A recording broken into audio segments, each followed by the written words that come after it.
Guys, j'espère que vous allez tous bien. Ici Angèle Brandy aka Lawaz, tu connais.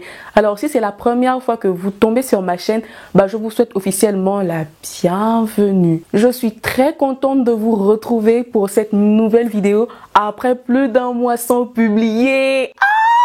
Oui, plus d'un mois, c'est trop, je sais, j'avais promis de publier chaque semaine. Mais ce n'est pas de ma faute, les gars. Je suis d'abord étudiante avant d'être une créatrice de contenu. Donc, qui dit étudiant, dit les examens, les révisions, le stress qui va avec. Et ça, je vous assure, vous savez bien, ça ne se mélange pas avec quoi que ce soit. Un temps pour tout, YouTube, l'école, bref. Alors les gars, c'est la nouvelle année. Raison pour laquelle je vous souhaite une excellente année 2022. Que le Seigneur vous accorde le meilleur, santé, prospérité, réussite dans vos projets, quoi d'autre? Je pense que j'ai dit l'essentiel. En tout cas, pourvu que tous vos projets que vous n'avez pas pu accomplir en 2021 s'accomplissent cette année. Je me le souhaite à moi aussi. Bref, après les salutations et les vœux, passons aux choses sérieuses. Pour cette première vidéo de l'année 2022, on va soulever tous nos bagages d'enquêteurs et on va aller les déposer en Afrique du Sud.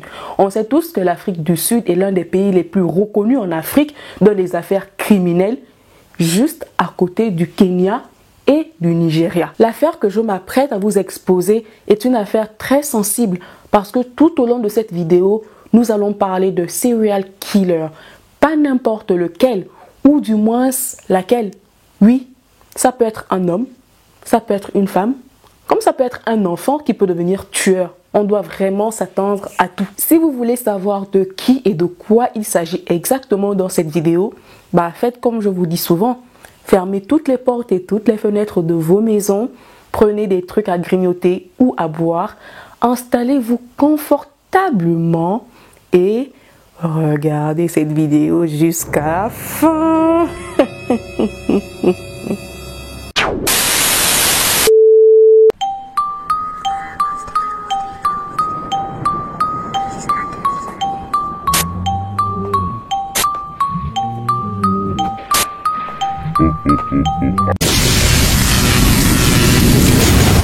En introduction, je vous ai expliqué qu'on prenait nos bagages pour l'Afrique du Sud.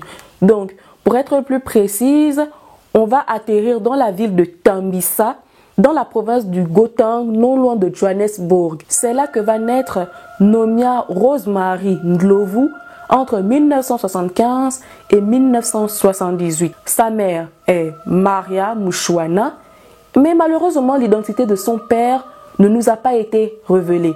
Ce n'est pas grave, car cela n'affecte en rien notre enquête. Rosemary Ndlovu ne grandit pas toute seule, car bien évidemment à ses côtés, il y a sa sœur Audrey Ndlovu, avec qui elles vont recevoir de la part de leur maman une éducation plus ou moins particulière, car celle-ci sera basée non seulement sur leurs coutumes et traditions, mais aussi sur la religion catholique. Par exemple, apprendre à compter le chapelet quotidiennement, passer presque tout son temps à l'église, aller et revenir de l'école sans pour autant dépasser les heures normales, ne pas fréquenter tout le monde, ne pas répondre aux inconnus, et ainsi de suite. Et il faut savoir que cette éducation est très enviée par plusieurs membres de leur famille, car selon eux, Rosemary et Audrey sont des filles très exemplaires. Voilà donc pourquoi quelque temps après sera déposé dans leur maison un cousin très proche appelé Madala Witness Omu, avec qui elles vont devoir vivre durant une période indéterminée. La maman d'Ndlovu est une bonne mère, car elle ne fait pas la différence entre les enfants. Elle les prend tous pareillement, ce qui est bel et bien normal. Et elle va prendre soin d'eux jusqu'à ce que tous aient leur diplôme du baccalauréat. Rosemary, Audrey et Witness vont obtenir leur bac, mais un problème se pose.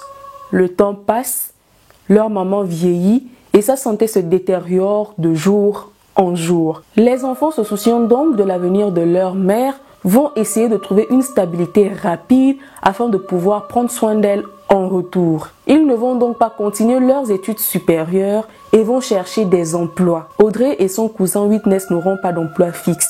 Ils vont essayer de toucher un peu à tout, nounou, gérants, techniciens de surface et bien d'autres petits bricoles qui puissent être à leur portée. Quelque temps après, Audrey se mettra en couple et elle aura des enfants dont Zanel Mota, Maeni Machaba et Brian Machego. Quant à Rosemary la plus grande, c'est une fille qui dès son jeune âge veut exercer pour les forces de l'ordre. Ce qui va d'ailleurs arriver car elle sera diplômée de l'école de police, puis officiellement reconnue en tant que policière dans la ville de Timbessa. Elle se mettra en couple avec Maurice Mabassa et auront un enfant. Et pendant qu'elle sera en plein exercice à la police, plein de choses vont se passer. Alors là, guys, je m'apprête à vous développer la deuxième partie de la vidéo. Parce que je tiens à le signaler, j'ai eu quelques petits soucis pour pouvoir continuer le tournage de la vidéo. Du coup, je l'ai tourné en 2 jours. Alors le premier jour, la première partie, c'est ce que vous venez de regarder. Là, on va passer à la deuxième partie, du genre tout le reste de la vidéo. Alors j'espère que vous êtes prêts. Si c'est le cas, continuons.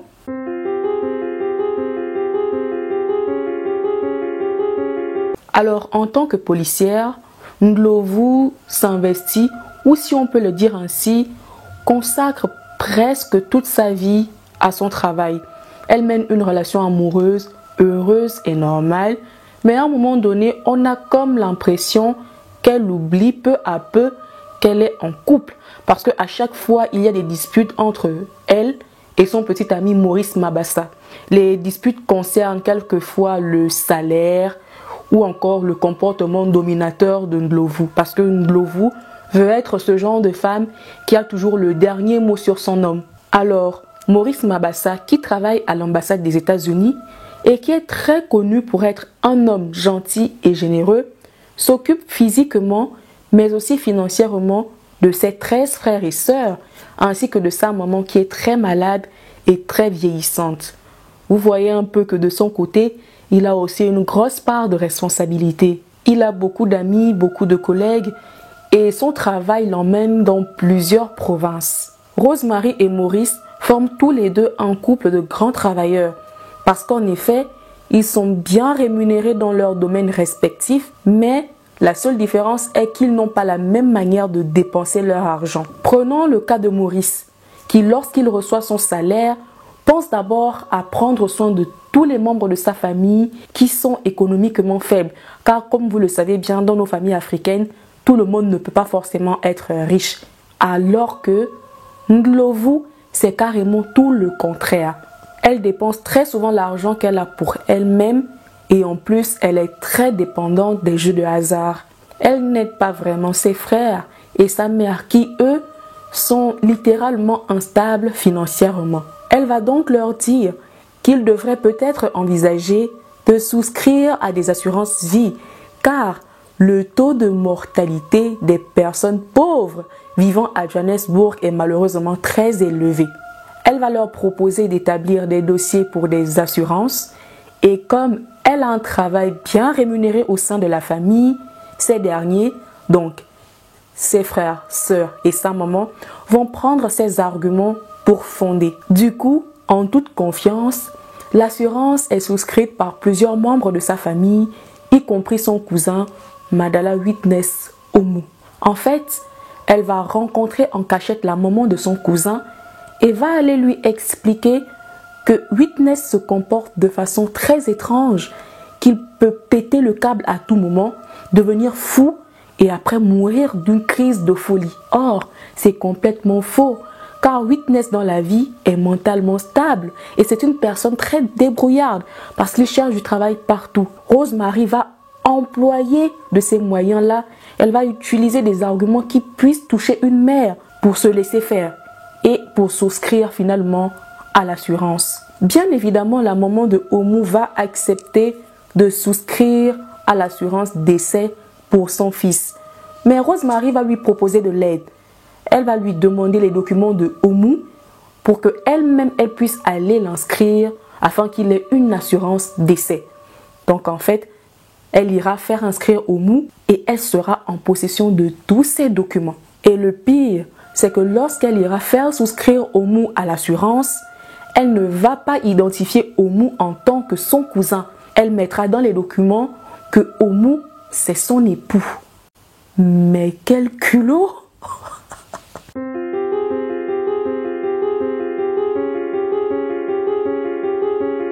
Quelques mois vont s'écouler quand soudainement en mars 2012, Mandala Witness Oumou va disparaître et ce sans laisser aucune trace. Mandala Witness Oumou vit dans la pauvreté. Il n'a pas de téléphone et il n'a aucun réseau social. Du coup, c'est très difficile de le géolocaliser ou du moins de savoir là où il pourrait se trouver. Mais Oumou le disparu est une personne qui aime beaucoup sa tante, c'est-à-dire la maman de Rosemary, sa propre mère, et il est très proche du reste des membres de sa famille. Du coup, lorsqu'il disparaît ainsi sans avertir, cela éveille les soupçons de tous les membres de sa famille et ils sont choqués par la nouvelle. Les enquêteurs vont procéder à des recherches et celles-ci ne vont pas durer car le corps de Witness Mandala Oumou sera découvert à quelques kilomètres de là, c'est-à-dire à Onlyfontaine, une ville non loin de Tambissa. Alors vous allez certainement vous demander, mais pourquoi à chaque fois que Brandy sort une expression, elle doit aussi sortir un petit sourire narquois? En fait, je vous explique. Je me rends compte que plus on avance dans cette vidéo, plus il y a des informations et moins ce sont des coïncidences. C'est-à-dire, rien n'est hasard, tout est calculé dans cette histoire. Je ne veux pas vous en dire plus. Continuons. Alors, les autopsies établies sur Mandala Witness Oumou vont révéler qu'il a subi une force contondante qui aurait causé un traumatisme cérébral et par la suite sa mort. En petit français, on l'aurait assommé avec des coups de chevron sur la tête. Du coup, il est mort après. Bien évidemment, sa mort n'est pas le seul cas typique de cette ville, car il y a plusieurs décès, plusieurs disparitions similaires dont les enquêtes ont malheureusement été abandonnées.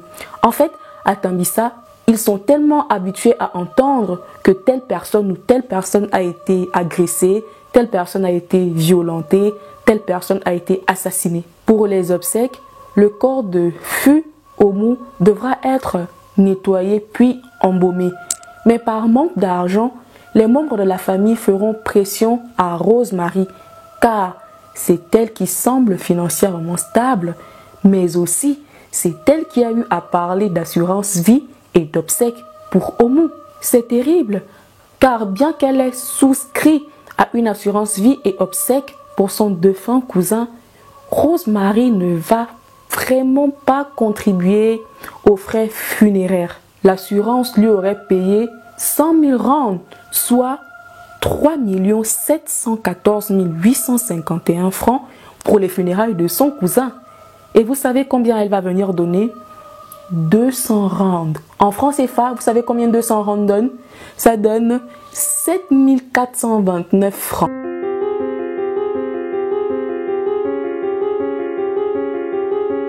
Un an plus tard, nous sommes en juin 2013. La sœur de Rosemary, Audrey, qui habite à proximité, est en train d'établir un programme afin de vaquer à ses occupations de façon organisée. C'est alors que Rosemary va l'appeler afin de savoir si elle aimerait dîner avec elle plus tard dans la nuit. Bien évidemment, Audrey sera surprise par cette invitation. Ce n'est pas une offre habituelle de sa part, car Rosemary a beaucoup changé depuis qu'elle a commencé à travailler. Mais malgré cela, elle acceptera d'inviter Rosemary chez elle dans une chambre qu'elle loue à Tambissa et les deux vont y partager un repas du soir ensemble. Audrey est heureuse de voir sa sœur car ça faisait très longtemps qu'elle n'avait plus vécu de tels moments. Rire, blagues, bons comme mauvais souvenirs, sans oublier ce avec quoi elles ont grandi, la prière et l'étude biblique. La soirée est pleine d'émotions. Elle se déroule et se termine plutôt bien. Il n'y a rien de suspect. Rosemary va quitter la maison de sa sœur en vitesse afin de rentrer chez elle. À sa grande surprise, le lendemain, lorsqu'elle tentera d'appeler sa sœur Audrey, ce sera en vain car personne ne répondra au téléphone. Alors avec inquiétude, Elle va s'alarmer, puis elle va aller demander à la police de commencer à rechercher un deuxième membre de sa famille qui vient de disparaître. La matinée suivante, Rosemary va retourner chez sa sœur, puis lorsqu'elle y sera, les voisins vont entendre des cris et des pleurs venant de la maison d'Audrey. Par curiosité, ils vont y faire un tour et là, Audrey sera retrouvée étranglée et empoisonnée dans sa propre chambre avant d'être laissée pour morte sur le sol. Bien avant sa propre mort, Audrey Ndlovu aurait sorti des documents d'assurance vie et obsèques à son propre nom. Ce qui est quand même étrange parce qu'elle avait à peine de quoi régler le loyer de la chambre qu'elle occupait. L'assurance et les paiements funéraires de Audrey auraient totalisé 70 000 rands, soit 2 571 820 francs, et le bénéficiaire est une fois de plus Rosemary Ndlovu. Quelques mois plus tard, en 2014, Rosemary Ndlovu fera une demande de changement de poste de police. Elle voudra aller travailler à la nouvelle station sud de Timbessa. Elle se serait très rapidement habituée à son nouveau rôle et à ses nouveaux collègues, à qui elle va chercher à montrer que c'est une femme très gentille, très calme, très généreuse, surtout très sensible. Elle va très souvent leur acheter à manger, leur prêter de l'argent, leur donner des conseils, mais pas tous les jours. Parce qu'il y a des fois où Rosemary arrive au bureau très en colère, très énervée contre on ne sait quoi. Mais à chaque fois qu'on l'entend parler, elle se plaint toujours tout en disant « Je suis fauchée, je n'ai pas d'argent, ça me rend nerveuse ».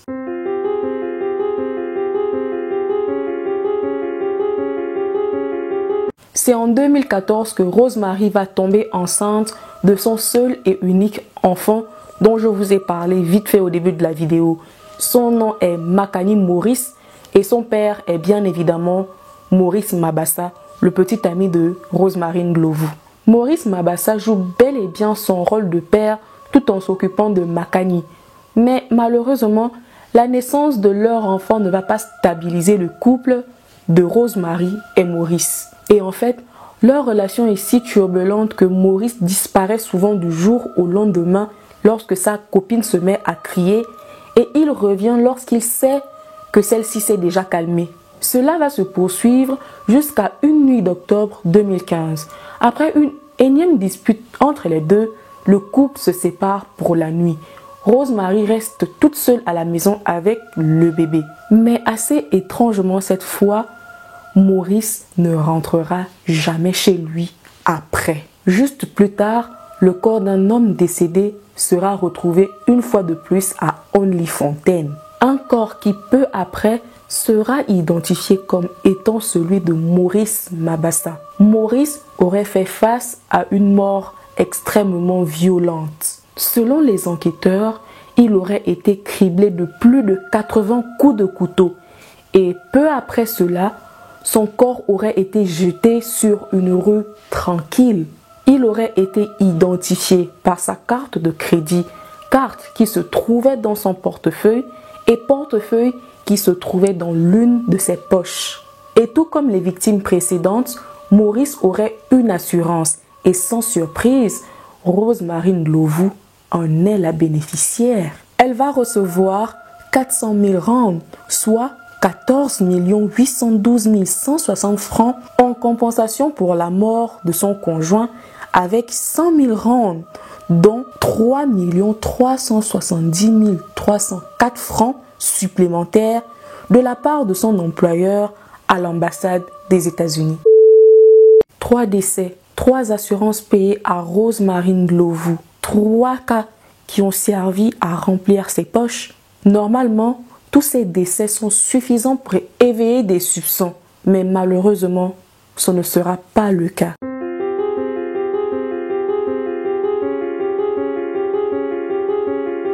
Nous allons pousser jusqu'en 2016. Rosemary a une nouvelle compagnie, sa mère et sa nièce Zanel Mota. toutes les deux viennent habiter chez Rosemary pour quelques semaines car elles ont de sérieux problèmes financiers. C'est lors de cette courte visite que Zanel sera tragiquement renversée par une voiture dans Kempton Park. Miraculeusement, Zanel survivra. Elle aura cependant de nombreuses blessures et sa tante Rosemary va rapidement l'emmener à l'hôpital afin qu'elle soit examinée. Les médecins vont découvrir que ces blessures ne vont pas mettre du temps à guérir. Du coup, on va terminer de la traiter et on va lui permettre de sortir de l'hôpital le même jour. Sa tante va donc la ramener à la maison et elle sera sous sa garde. Mais cette nuit-là, Zanel va commencer à se plaindre de très fortes douleurs dans sa poitrine. La douleur devient si intense qu'elle n'arrête pas de pleurer. Sa tante Rosemary va l'emmener de nouveau à l'hôpital. Alors, lorsqu'on regarde Zanel, on se rend compte qu'elle a des écorchures sur le visage, elle a vraiment des blessures sur le corps, sa peau est ouverte et on réalise en fait que le problème ne vient pas vraiment de l'extérieur, mais plutôt à l'intérieur. Voilà pourquoi elle se plaint de douleurs au niveau de la poitrine. Et lorsque les examens seront approfondis, les médecins vont conclure qu'elle a le foie sévèrement endommagé et elle a des côtes brisées. Les médecins vont demander à Rosemary si elle a une idée de ce que Zanel mange ou bien si elle consomme de l'alcool. Bien évidemment, Rosemary va répondre qu'elle n'a aucune idée de comment tout ce que Zanel est en train de subir a bien pu lui arriver.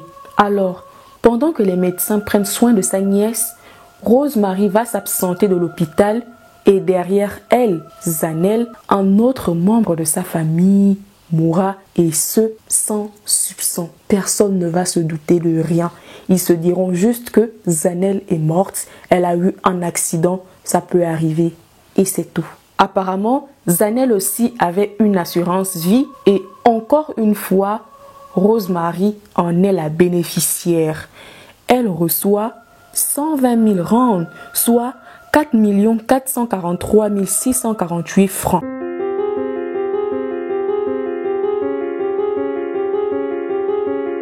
Après la mort de Zanel, Rosemary va commencer à se rapprocher de plus en plus des autres membres de sa famille qui sont encore en vie, dont Mayeni Mashaba. En avril 2017, Mayeni Mashaba, qui est le frère de la défunte Zanel Mota et fils de la défunte Audrey, veut se rendre à Pretoria, une ville qui se situe au nord de Johannesburg. Rosemary, voulant de plus en plus se rapprocher de son neveu, sait qu'il veut voyager pour Pretoria. Du coup, elle va lui proposer de le conduire à mi-chemin et ensuite, il pourra descendre, faire du stop à une station-service. En fait, en petit français, ça veut dire qu'elle va le transporter jusqu'à un certain niveau où il y a des arrêts de bus. Il pourra prendre soit un petit taxi ou un bus pour se diriger directement à Pretoria. Rosemary va donc le déposer comme prévu sur la route 21 avant de rentrer chez elle tard dans la soirée. Le lendemain, Rosemary recevra un appel téléphonique de la police. Ils ont trouvé un corps à Olifantsfontein et après enquête, ce corps sera identifié comme étant celui de Mayeni. Un autre décès. Du coup, une autre réclamation d'assurance sera déposée par Rosemary Ndlovu. Mais seulement cette fois, la compagnie d'assurance sera plus réfléchie et ils vont essayer de fouiller dans les archives de clients. Rosemary sera répertoriée comme étant l'épouse de Mayeni. Et comme elle n'aura aucune preuve d'une telle relation, sa requête sera finalement rejetée. Elle ne recevra pas d'argent de l'assurance, mais cela ne va pas la décourager car cette tendance se poursuivra jusqu'en année 2018.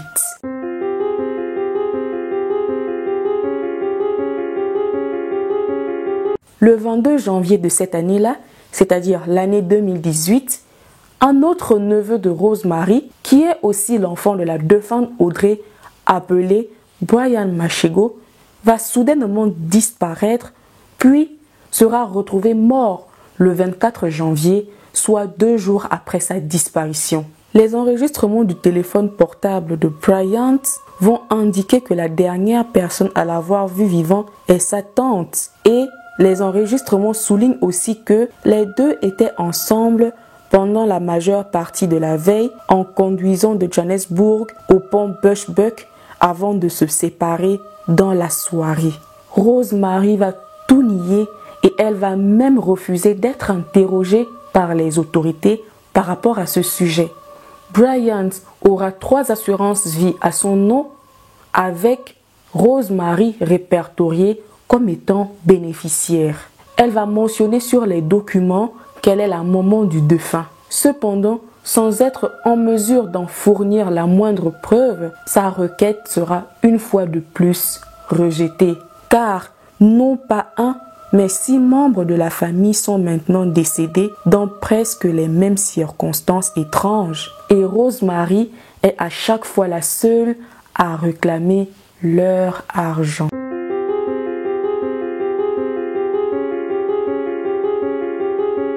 Avec au total 6 meurtres dans la famille, dont 2 sont très infructueux car les réclamations d'assurance ont été rejetées, Rosemary se sent désespérée.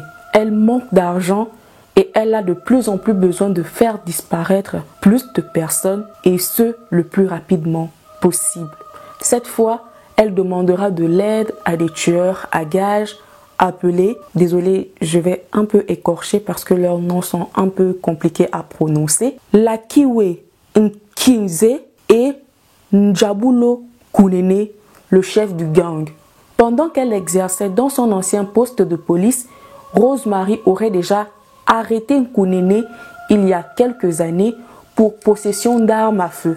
Elle voudra donc se servir de cette arrestation passée pour lui faire du chantage. Elle voudra monter un complot visant à tuer une autre de ses sœurs de même père appelée Joyce.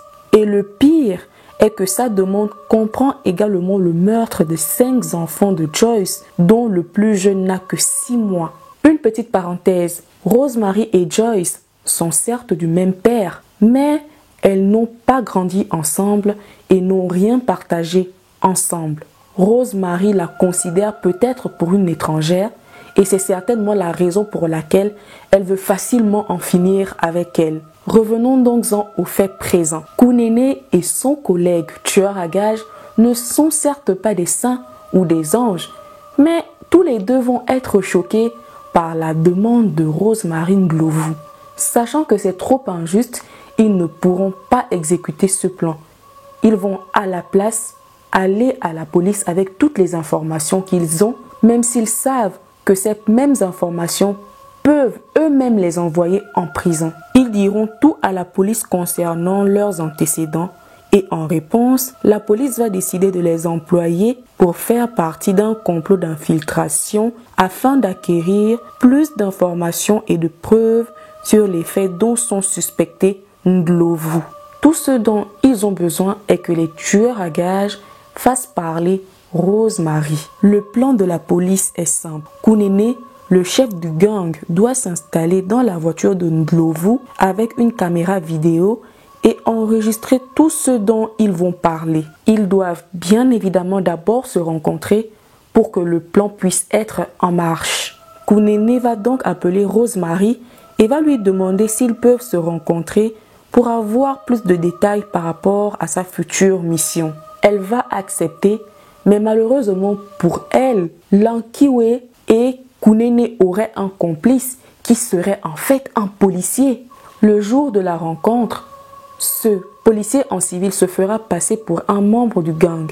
Rosemary ne se doutera de rien et va accepter de les conduire à Bushbuck Ridge, à environ 5 heures de route de Johannesburg, afin de leur montrer où vivent sa sœur et ses enfants et comment exactement elle voudrait qu'ils soient tués. Elle veut tous les brûler vifs juste après les avoir fortement drogués. Ainsi, ils seront endormis et ne ressentiront pas les flammes sur leur corps. Mais quelle cruauté! Ifuna ukungasebenzi mina SAP. Nje amakhiya ngiyayitshontsha. Angiqede ukuyitshontsha ngilahlela ngale emgodini ngiyakufonela Njabula. Uzizothatha. Kumnyama ngithi kusebusuku. Uyayithatha. Uyayichacha wahambisa emakhaya. Da ukuthi masizibe kahle. Babona ukuthi lesibhamu emsebenzini asikho. Bazobona.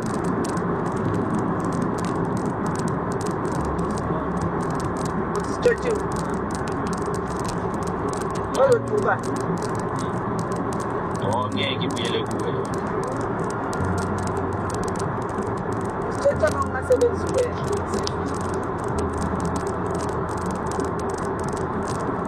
Elle estime que s'il y a du sang et des empreintes, on pourra peut-être facilement la retrouver, ainsi que ses complices, et que même son poste à la police ne pourra peut-être même plus la couvrir. Par la suite, elle va avouer ses plans précédents sans savoir qu'elle est filmée. Il faut que je m'occupe personnellement de ceux qui ont été assez proches de moi. Audrey par exemple, le poison que vous m'avez proposé de lui faire boire n'a pas fait d'effet, alors je l'ai étranglée très longtemps et très rapidement. Apparemment, elle aurait aussi l'intention d'en finir personnellement avec sa mère, à part le fait qu'elle en ait fini personnellement avec sa propre sœur, Audrey. Elle va une fois de plus s'adresser à Kunene en lui disant, je cite, « Vous savez que je fais ça pour l'argent. Vous avez vu que ma voiture est sur le point d'être prise. Je n'ai pas d'argent. » Le policier assis derrière avec l'autre complice de Kunene sera tellement dépassé par les propos de la contemporaine qui semble s'exprimer sans gêne.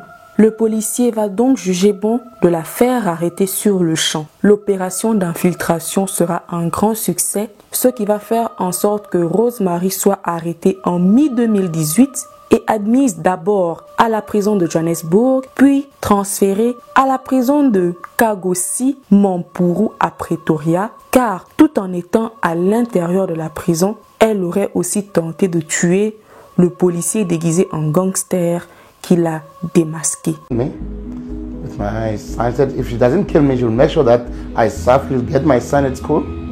She's very much manipulative. Denied everything, denied the naked truth. She said, no, it was not me. So he said to me, you know what, we're going to make an entrapment. Let's wait, let's do that entrapment to strengthen our case so that when we arrest her, she mustn't get bail. We put our undercover cop, drive a state vehicle fitted with cameras, 2 8 were there. All the conversation was recorded. I started to interrogate her about this matters, how it happened, and she vehemently denied. I said, no, I got this information. She denied.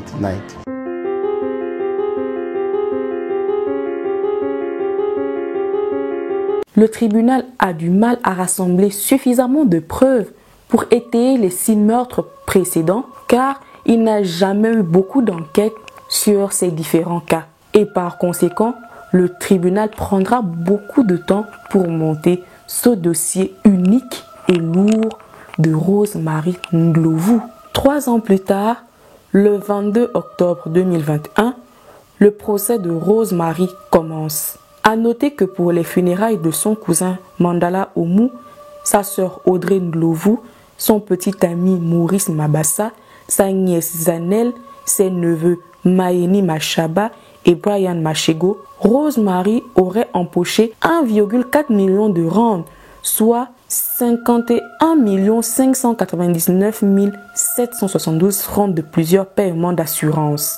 Le tribunal réussit à rassembler un total de 40 témoins, dont les amis de la famille et les 2 tueurs à gages qu'elle a tenté d'engager pour tuer sa sœur afin de se présenter et témoigner contre Rosemary. Elle est carrément inconsciente de la gravité de sa situation actuelle. Les membres de la famille des personnes décédées, dont celle de son défunt conjoint, sont venus à la barre pour commenter à quel point elle a été insensible et désinvolte lors des funérailles de leurs proches. Il a également été souligné qu'elle a toujours été la dernière personne à voir les victimes vivantes et a à peine contribué aux frais funéraires. Rosemary Fuki Sambi Asukafa akuna nchumu lexi mina ni xi tivaka kusuka ka tlhelo ra yena a nga va ka xiendlile laha kaya a ku na nchumu leswi a swi vulavula laha swi vuye swi ni hlamarisa ngopfu why a tlhaya mahlweni a hemba ku ri ku wa swi tiva ku a nga endlangi nchumu nga lesi ngopfu phela mabasa. No, my lord, the Sunday after the funeral, Rosemary just up and left. She did not contribute anything. She did not help with anything to the family. What is shocking to me is that she came here and said the things that she said here. Now, my question is, why continue and lie when she knows that what she said that she didn't do? Ce n'est que lorsque des coïncidences peu flatteuses commencent à s'accumuler que Rosemary aussi en même temps commence à devenir très gentille, très généreuse. Et elle va catégoriquement nier toute implication dans l'un de ces meurtres. Elle ira même jusqu'au point de se fâcher contre les journalistes qui seront présents dans la salle. En fait, moi je remarque que plus on avance dans cette vidéo, plus on se rend compte que Rosemary Ndlovu est non seulement bipolaire, mais qu'elle présente aussi quelques symptômes de psychopathologie. Parce que tu ne peux pas être en pleine audience, on te prend en photo et tu prends des pauses. On ne peut pas t'accuser de plusieurs meurtres et tu fais la personne qui n'est pas sensible, tu joues à la personne sereine, même si on te coince, tu continues de mentir. Alors là, c'est comme on dit souvent chez nous, tu es un peu toc-toc. Et je pense que pour Rosemary Ndlovu, c'est pire qu'être toc-toc. Malgré tout ça, à la fin de son procès, elle va insister sur le fait qu'elle est innocente. Et après, elle va encore chercher à aller s'excuser auprès des familles des victimes. Et bien sûr auprès de sa famille, parce que sa famille a été la plus touchée. Parce que lorsqu'on parle de famille externe, il n'y a que Maurice Mabasa qui est impliqué là-dedans. Le reste, ce n'est que son sang en fait. Ntoko baba hi ku sweswo hinkwaswo a ndzi swi endlanga mara loko khodi yo yi ku yi ni vona nandzu a ku na lexi nga ta xi endla ka tifamily hinkwato kusukela ka family ya ka Mabasa, ya ka Mashego, ya ka Motha, family ya ka hina ka Ndlovu na family ya ka Homu ku ya hi n'we timbirhi ta n'we sweswi mi ti byela ku mi ni nga dlaya maxaka n'we a ni tivi nchumu mara ni kombela mi ni rivalela ntiyiso wu tiva hi Xikwembu. Xin'wanyana Mike kaya tiya u khongela na vamakwenu wa mina leswi va ni tekisa swona ri sesi wa vona a ri sesi wa vona a ku cinca nchumu. Xin'wanyana memoyeni wa mina na kurhula xiboho lexi khoti nga xi teka na xi amukela. Lexi endlaka ni rila i ku vanhu lava nga lova emaxaka ya mina ni va rhandza. Sergeant Mabunda a ni ku kwatelangi ena ni ku khomangi hi mbilu a wu endla ntirho wa wena. Xa ku hetelela maphorisa hinkwawo n'wa mina escota inkomu a ku na laha mi nga ni komba ku mi ni khome ku fana na xiharhi a mi ni khoma ku fana na munhu so mi nga heteleli le ka mina ntsena. Thank you, ma'am. You may go back to your consider.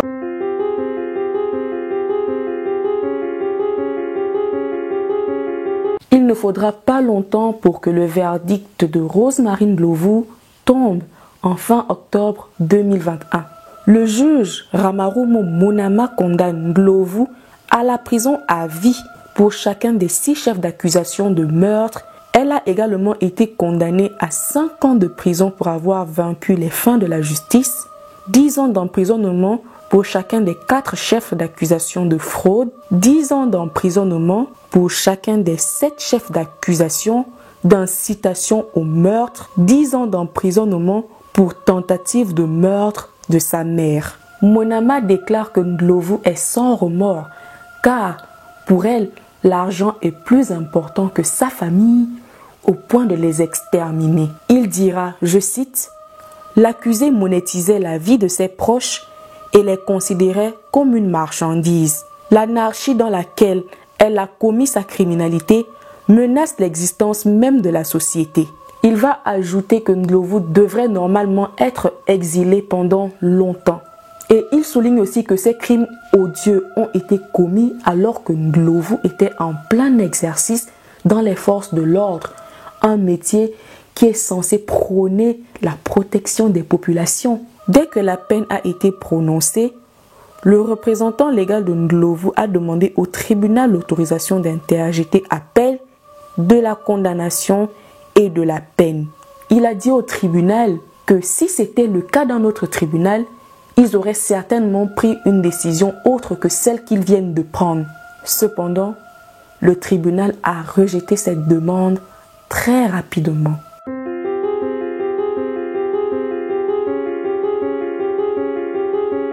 Cette histoire est tellement triste parce que lorsqu'on repense à l'enfance qu'a vécue Rosemary, à l'éducation qu'elle a reçue de la part de sa mère, éducation religieuse, éducation classique à l'ancienne, on est très loin de s'imaginer que Rosemary serait capable de faire ce genre de choses.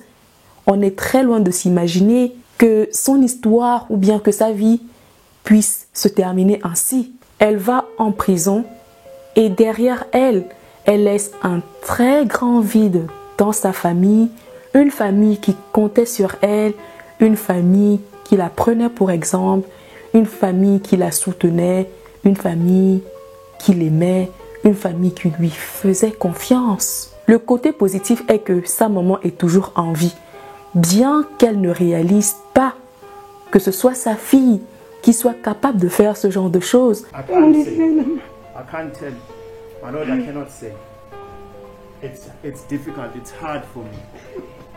Mrs. Mashekha, and lastly, have you ever received any contribution or assistance from the accused? Mithama nkuma kupuniwa athama mpuna nomnyama kuna leswi nga tshama mpuna xona. No, I've never. Monsieur, listen carefully. There may be some questions. You've got to understand that we want your assistance so that we can impose appropriate sentence on the accused. Yes, Miss. Les amis, c'est la fin de cette vidéo. Si vous l'avez regardée jusqu'à la fin, mettez-moi en commentaire le mot famille et donnez-moi vos différents avis par rapport au sujet qu'on vient de traiter ensemble. Lâchez-moi vos gros pouces en l'air si vous avez aimé la vidéo, bien sûr. Et n'oubliez surtout pas de vous abonner, d'activer la cloche de notification, non seulement pour ne rater aucune de mes autres prochaines vidéos, mais aussi pour m'encourager, me soutenir, aussi pour que notre communauté continue de s'agrandir et pour qu'on se fasse connaître. Sur ce, je vous retrouve très prochainement pour une autre vidéo. Bisous!